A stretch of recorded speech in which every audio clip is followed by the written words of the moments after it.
everyone, it's Jen from practicalbydefault.com. And today I want to talk about homeschooling when you're sick. Oftentimes throughout the year, many times our children will get sick or catch a cold or a flu. And then school kind of becomes this thing of what do you do?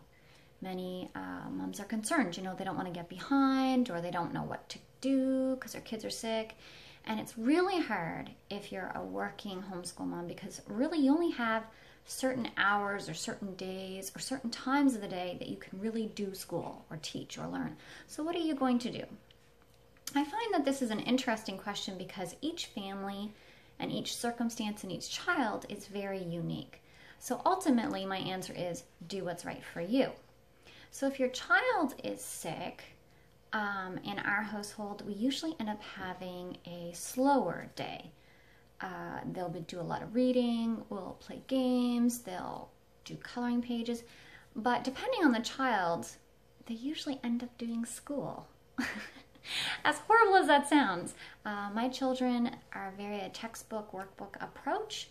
So they will often dig out their textbooks depending on how they're feeling. If they're really, really sick, they'll spend the day in bed or laying around. And then they'll just make up the time at another time or day.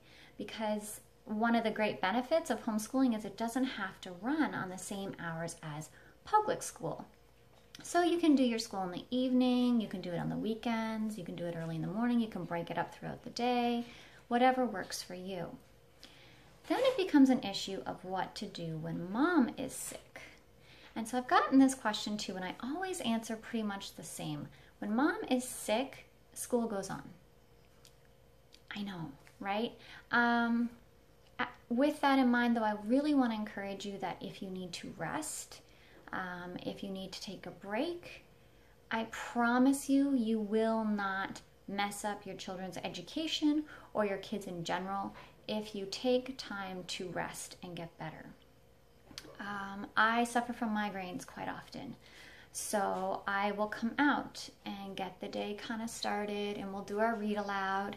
And then because my children are older, which you should keep in mind, I just tell my kids, I have a migraine, I'm going to take this or I'm going to do this and then I'm going to head back to bed. And you guys can, get started on school without me and I'll be out to check on you later.